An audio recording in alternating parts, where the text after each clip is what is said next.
name's Lacey. And I'm Lauren. And welcome to another episode of the Lawmas Podcast. And so today we're going to kind of talk about the P. Diddy trial, but not so much probably in an aspect of like we may talk about some of the drama with it, but kind of like the legal sides of it, and like TMZ has leaked like the verdict sheet, kind of going over that type stuff. So that's what we're going to talk about today, and we hope you enjoy it.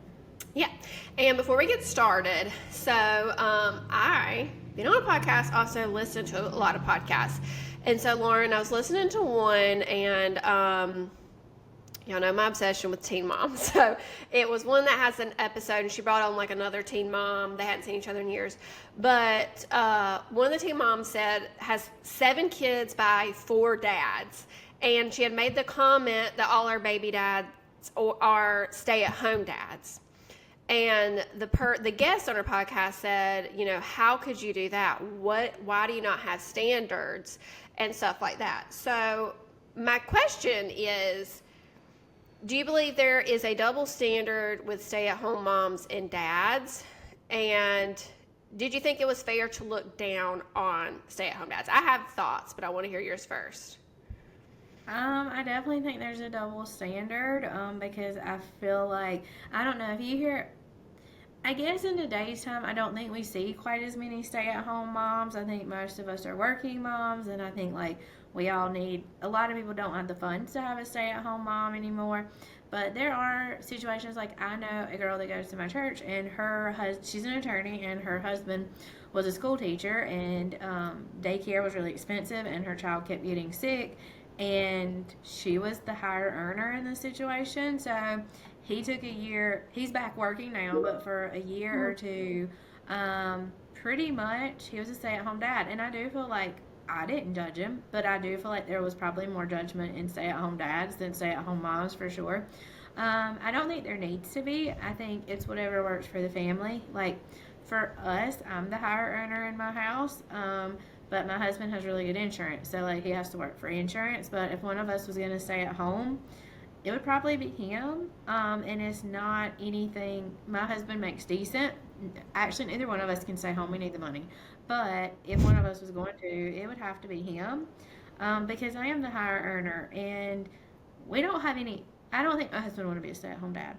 But I do think there is more of a stigma to it, because I think everybody has that stigma that men should be working and earning, and sometimes that's not always it. And it doesn't mean like, so there was this family that they lived in Union, but the mom was a doctor, and the dad had like a degree, like a very specialized degree in horticulture landscape. But she made a lot more money as a doctor, and the kids had a lot of needs, and it was like not needs as far as like they just had school stuff, you know, getting to and from. It was a lot easier for him to be a stay-at-home dad than to pay babysitters, because they had no family around, than to pay babysitters to come get their kids all the time. So it worked out. So I don't think there needs to be a judgment. I don't care either way. But I do think there is much more of a stigma on stay-at-home dads. I am 100% with you. So I kind of was really offended by this too. I am also, I make more financially. My husband is a teacher, and I wish we could have afforded being a stay-at-home dad. He always carried us with insurance as well, and you already know Luke has special needs. So, but it's really hard on us as a family unit, because like Luke as a baby would have so many appointments, and because Mark has limited days off, and I'm very fortunate, you know, that I do run my own law practice. But what that meant is I was always doing appointments by myself. So every blood draw where he's kicking and screaming and crying, it was always falling on me. Every time we have to go to Augusta or Charleston, it was always falling on me to go and do all of that by myself. And I'm not saying like, you know, with Mark, if he was a stay-at-home dad, would probably, I don't even know that he would go. I still would have gone to some, but it could have been a little bit more like even out, at least with appointments. But I would have loved for him to be a stay-at-home dad, at least until the boys were in school full-time, or maybe even half-time. And I still would have loved for him to like coach, because I know he still needs an outlet.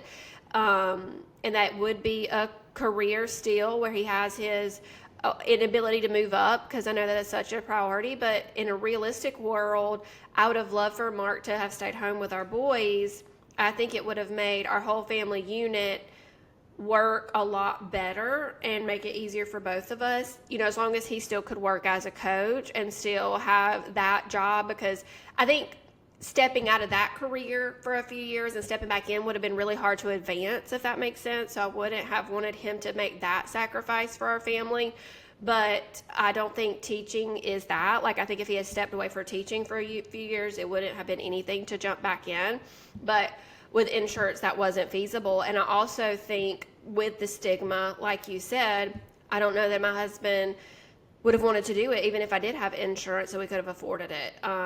Just because there is that stigma where men are supposed to provide. But, we don't think anything if a wife says, you know what, I'm going to step back from my career to stay at home because that's what's best for the family unit and that's what's best for my husband. And when you reverse it, and if my husband said, hey, I'm going to step back from my career because that's what's best for our family unit to support my wife, they're going to be looked at as lazy. And I don't like that at all, because it makes it harder on us. In today's times, I feel like we do kind of judge stay-at-home moms more. I just think there's like that whole anti-trad wife thing. So I do think there's a little bit more judgment at stay-at-home in general. I just think in general there's like a little more judgment. But another thing you said, kind of a little off topic, but with this is like going to appointments and stuff for your kids or when your kids are sick. So one thing that this is like being a business owner that sucks. People think because you're a business owner, you just can do whatever you want because it's your business. And so like what sucks is like my husband works for a company where he has very limited sick days. If he falls out sick, he gets pointed and then he will get fired. And they do not care. Hopefully nobody from this company ever watches this, but they suck at like caring about people. They had this whole mentality at the start that they cared. No, they don't. Like my dad was in the hospital one day and my other kid was sick and they like pointed him for having to leave. So, but anyways, but because of that, it's like, well, you own your own business, so you should have no issues like getting your kids to the doctor. No, like owning your own business does not mean that we just get to do what we want for the most part. Like I just had a day full of clients lined up, and because my husband's going to get fired for working for this company if he calls out, but I'm going to have to like sacrifice making money and meeting with these clients and possibly getting people pissed off. So when you mention stuff about having to always go to the appointments, I feel like that pain and the fact that because of our lines of work, we do have more flexibility, but it doesn't mean it doesn't come with consequences for us because we don't work, we don't make money kind of thing. And it can really piss off your clients. And a judge does not always find it appropriate that your kid's sick, so you just miss court because you don't have like somebody to care for them. Yeah. And here's the thing too. So if you want a day off, right? Because we should still get days off, but you've done all the sick appointments for your kid because Wes is going to get pointed. Are you going to take those days that you need off? No, because you got to make up. Right. Like I've seen that happen. Like I would have like a day planned. That wasn't more of a day off, but just like a catch up day to just like kind of like go at my own pace, get caught up on stuff. But because there was a sick day or something came up, I had to reschedule all of that, and so my like more relaxed day at work became busy. And like I do thankfully have a mom and dad that live near me that can help, but if my child has like the flu, the last thing I want to do is ask my mom to come up and get sick when I've already been exposed to my child. And that's another thing. When your kids get sick, then you get sick. So then you have 2 weeks out where you did not want to take any time off, and now it's just completely.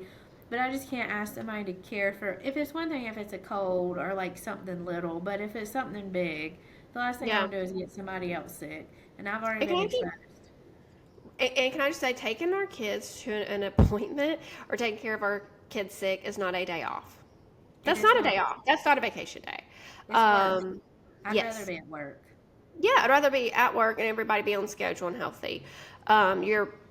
Wes's point system, my sister's on the same point system, and I'm not going to disclose details because it's not my business, but my oldest niece on my side had to go to the doctor for something important medically, and because it needed to be addressed like ASAP, and so my sister couldn't get off work because she would have been pointed because it was so soon they made the appointment.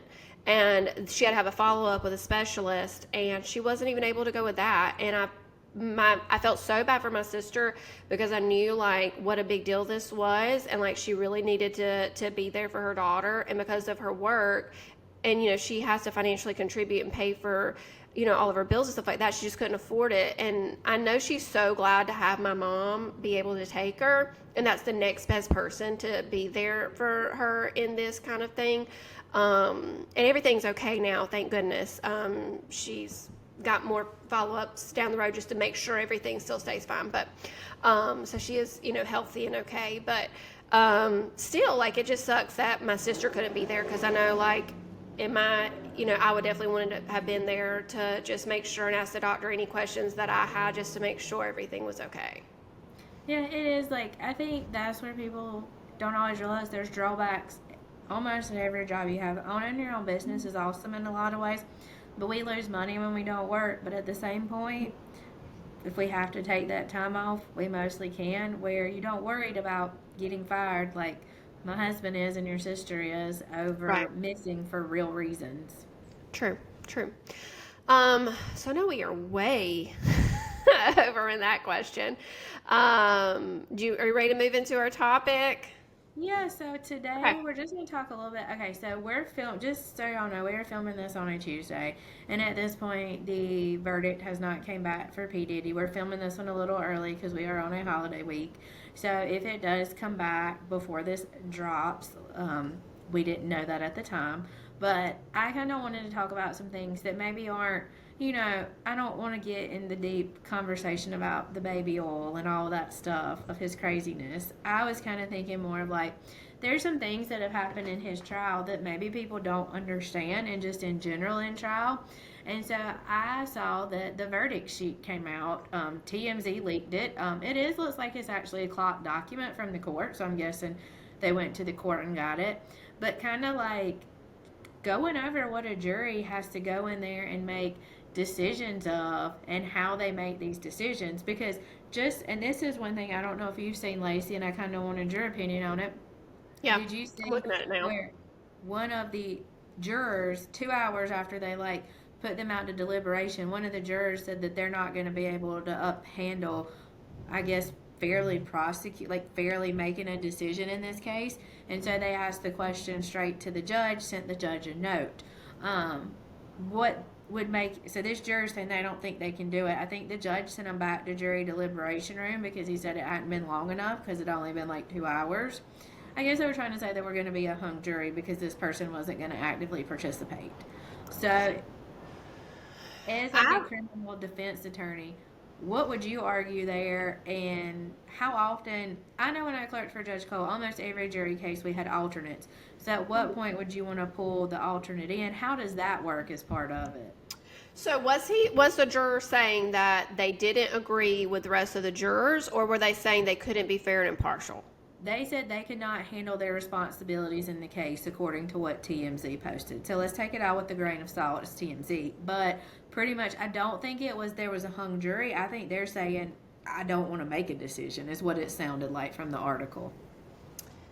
Yeah, I just think there would need to be more information. So if a juror came back and said that I can't do my job as a juror because everybody votes one way and I'm the opposite and I'm getting come at, then I think at that point there needs to be a mistrial, because you don't have a unanimous verdict. And what I think happens in cases, and I know it's happened in one of mine, is when people are split, usually the majority, if the judge keeps sending them back to discuss it, eventually they just want to get out of there. And I think they change their vote just to leave, even though they don't feel that way and didn't feel that way, right, about the evidence. And I think that really hurts our criminal justice system. So there's something called an Allen charge. Lauren, you probably are familiar with that with Judge Cole. So if a jury comes back and says that they can't make a decision, a judge is allowed to give an Allen charge that basically says, you've been selected to make a decision, get back there and make one. I mean, it's nicer fluffier terms, and every state's Allen charge is different. And we have definitely, as defense lawyers, there's a lot of case law on what the words should be in an Allen charge. There's certain things that are reversible on an appeal if a judge says during an Allen charge. So it's actually very complicated. But I don't agree with the Allen charge, because what I think should happen is there should be a polling of the jury. And if you've got like an 8-4 split, 7, like something significant, very close to 50-50, it just needs to be a mistrial. Or even 11-1, I mean, I just think what you think, as long as there's been a significant time, like if you just go back there and you've discussed it for half an hour, you know, maybe then you do the Allen charge. But I just think there needs to be more to it, because I think, and I know actually, that people change their minds because they don't feel like they can speak up for themselves and fight the majority, even if they are strongly convinced of somebody's guilt or not guilt. And I don't like that. It's that is what your job is as a juror. So I had a case one time. The jury deliberation was as long as the trial. The trial was just under 2 days. The jury deliberated for 2 more days. And so I believe, and we had 2 juries come back, and it was not ruled in my favor when they disclosed it, but they said that there was outside influences, and they felt they were getting yelled at and screamed at, and so they felt like they had to change their vote. And I think that's more common than what you think. So I would want to know if it was that situation, because in that situation, I would just want a mistrial. Of course, a judge is going to be very hesitant to do that, especially in the P. Diddy case, because of how many witnesses there are, how much time and court resources and finances it has taken. But I also think this is somebody's life, and it has to be fair. Now, if they're just saying they didn't like the case, you should disclose that at the beginning. So if you just don't like, and you don't think you can be fair and impartial at this point, and you have biases that have come up that you didn't know about before, I think at that point, as long as they haven't contributed those biases to the jury deliberations, that an alternate should step in. But I would want to know more information. So do you think this could possibly, if he is found guilty, would this be a appealable thing? But like maybe the judge, like if a juror comes and says this, and the judge just tells him, get back in the jury room, make a decision, is this something that is appealable? So it's going to be appealable, but the real question is it going to be a successful appeal? And I don't think so. If there is an overwhelming, substantial amount of evidence of guilt, and they come out guilty, then I do not believe that is going to be reversible error. So there are many issues that you can appeal. The question is it reversible error? Is a higher court going to say that this prejudiced the case to send it back for a new trial? I just don't think if they're saying they just can't do their job anymore, and the judge sends them back, I think there's going to have to be a lot more information that's prejudicial, that's going to affect the verdict to make it successful on appeal. It certainly will be an issue for them to raise. I just don't know, with that basic information, without more, that it would be successful. Okay, now kind of moving on to this jury verdict sheet. So, like, have you ever had a racketeering conspiracy case? I feel like this is a weird kind of charge. I haven't, but I do want to bring in that trial I just talked about. That's interesting too. There are lesser included offenses, right? So not on this one I can see. And I do like how this is laid out. One thing, funny thing. So I'm looking at these forms. It is always a fight as to whether or not guilty or guilty goes first. The judges tend to put not guilty because it has to be proved beyond reasonable doubt, but that has been argued before. There's a reason not proved and not guilties come first. We have fought very hard to make sure that is done. But in that case, there was what my client was charged with on one page, and the second page was a lesser included. And when they were deliberating those 2 days, they didn't think from the judge's instructions they could read the second page until they decided the first page. So that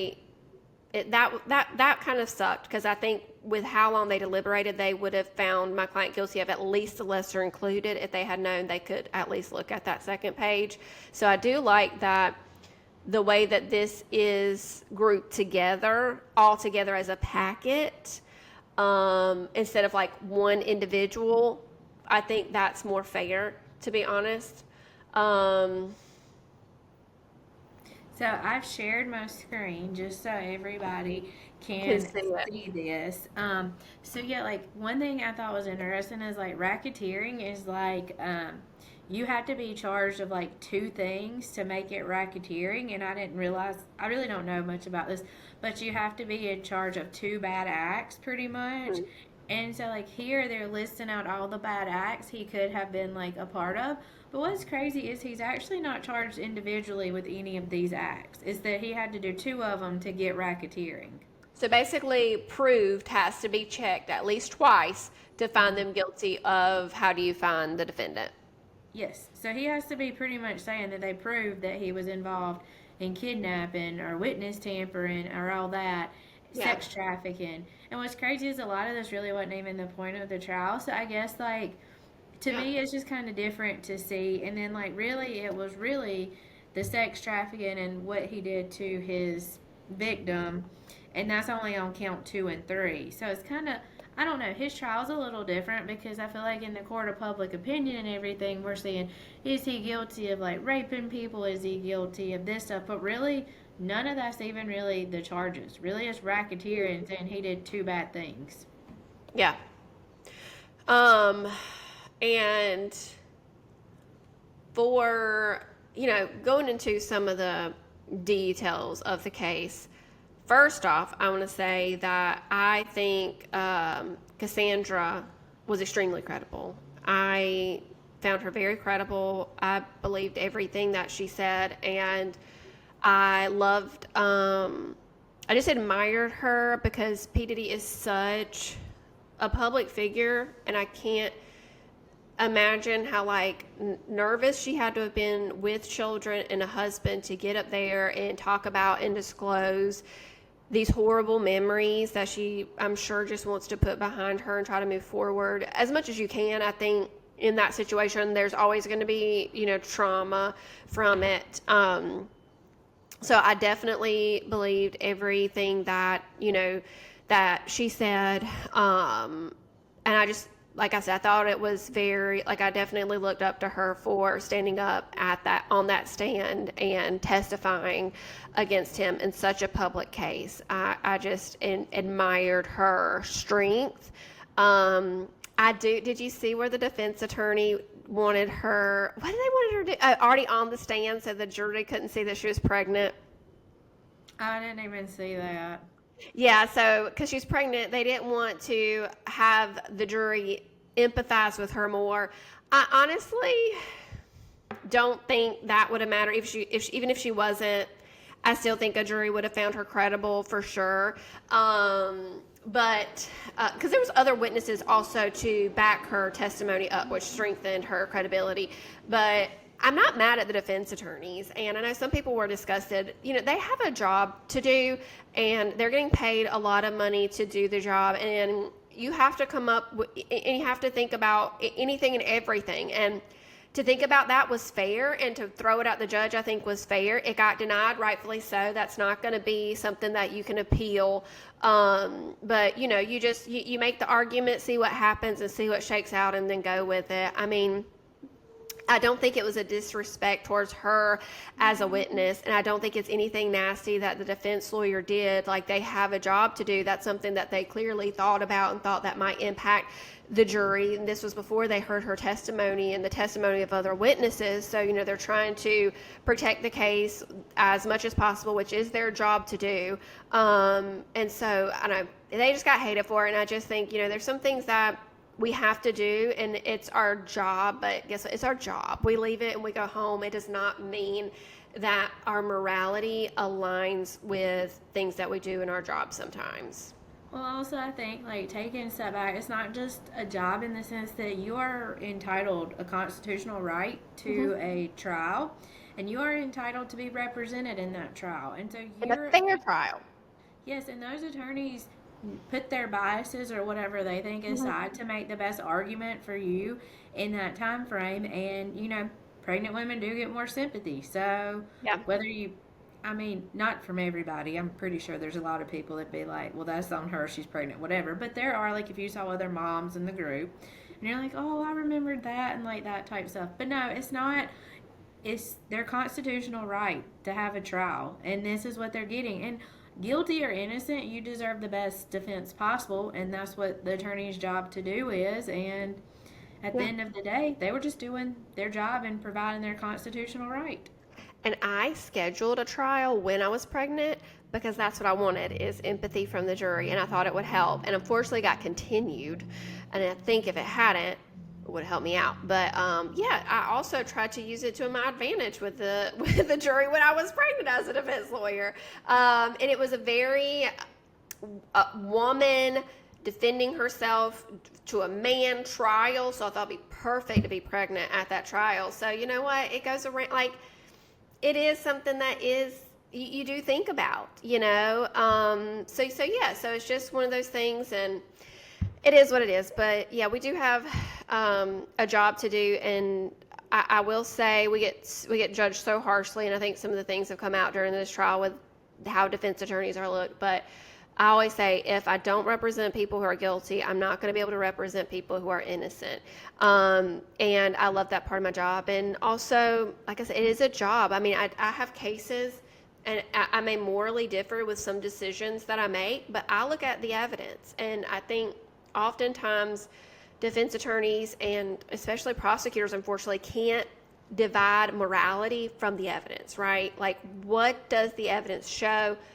I'm not asking my morals, what should have been done in this case, what should not have been done in this case, what evidence is coming in, what is relevant, what is more probative than prejudicial. These are all rules of evidence that me and Lauren have learned in law school, and it's how you analyze a case. Don't get mad at the defense attorneys because they're following the rules of evidence and just doing their job. And I think that pretty much wraps us up on the P. Diddy case, as we did not want to get into as much of his, like, nasty drama and stuff, but just kind of from the legal perspective, since a lot of people really don't focus on that, and so we wanted to have that input for you. But we will be starting our series next on infamous women and women that have committed crimes and just these women out there. So we are looking forward to that one, and kind of getting back a little bit more true crimey and women focused, and we hope you'll join us for it. Yep. I think we got a lot to cover. We got a list. And like we said before, if you have anybody that you want us to talk about, please message us, comment, let us know, and we can definitely add to our series and add some episodes. And until then, we'll wait for the P. Diddy verdict. Maybe we'll do a snippet when it comes in. But if he's found not guilty, he's still a disgusting human being, in my opinion. Same for me. Well, we will see you next time. Bye.